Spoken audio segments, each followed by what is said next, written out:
অন্তর্গত চন্দ্রকোনা ব্লকের বিভিন্ন জায়গায় রাতভর ৪৫ থেকে ৫০টি হাতির দল দাপিয়ে বেড়ালো।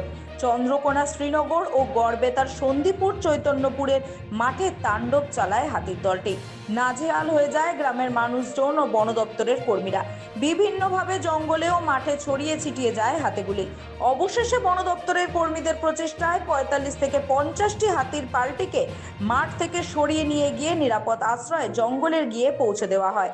স্থানীয় সূত্রে জানা গিয়েছে, হাতির দাপটে ক্ষতিগ্রস্ত বেশ কয়েকশো বিঘা জমি, ফসল নষ্ট হয়েছে, আলু সহ বিভিন্ন শীতের সবজি নষ্ট হয়েছে।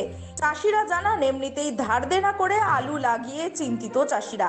তার উপর গজরাজের এই অত্যাচারে জর্জরিত একাধিক কৃষকরা। একদিকে আলু চাষ অন্যান্য বছরের তুলনায় এই বছর অনেকটাই পিছিয়ে, তার উপর আবার ৪৫ থেকে ৫০টি হাতির দল এসে নষ্ট করলো আলু চাষের জমি। কোথাও সবে লাগানো আলু, কোথাও আবার গাছ বেরিয়ে গেছে।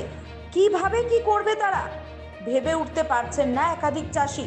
যদিও বন দপ্তরের পক্ষ থেকে এখনো পর্যন্ত কোনো ক্ষতিপূরণ দেওয়ার ব্যবস্থা করা হবে এমন আশ্বাস মেলেনি। আমার 10 কাটা গেছে, পাশাপাশি একজনের 1.5 বিঘা আর একজনের 2.5 বিঘা এরকম চাষির ক্ষতি হয়েছে।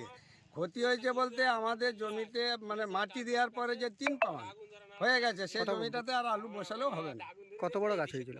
ওই তো প্রায় কতদিন হবে, আমাদের মোটামুটি আলু মাটি দেওয়ার পর 3 পাওয়ান হয়েছে, মানে বড় হয়ে গেছিল, বয়স হয়ে গেছে, সেটাতে আর আলু বসালে আর হবে না। এবারে মাটি হাতি যেটার উপর দিয়ে গেছে সেখানে অনুমানিক কতগুলো হাতি ছিল? কতগুলো হাতি ছিল সেটা আমরা বলতে পারবো না। আর রাত্রেবেলা তো 20টা তো বটেই, অনেকে 40টা বলছে, 40-42টা। 40ও হতে পারে, রাতের ব্যাপার। বড় বড় হাতি ছিল, বড় বড় হাতি। তারপরে এদিকে যাচ্ছে মনে করছে, কিন্তু এদিকে চলে যাচ্ছে। আমরা তো দেখেছি টোটাল সকালবেলা যে ক্ষতিটা কতটা হয়েছে, রাতের বেলা বুঝতে পারেন। রাতের বেলা ততটা বুঝতে পারে। যার যেমন জমিতে গাছে, কারো 5 কাঠা, কারো 2 বিঘা, কারো 3 বিঘে, এরকম করে গাছে। যে সোজায় গাছে সে সোজায় তো আমার 5 কাঠা জমি পড়েছিল, প্রচুর ক্ষয়ক্ষতি হয়েছে। যেদিকে গাছে একবারে ধুলিসাৎ করে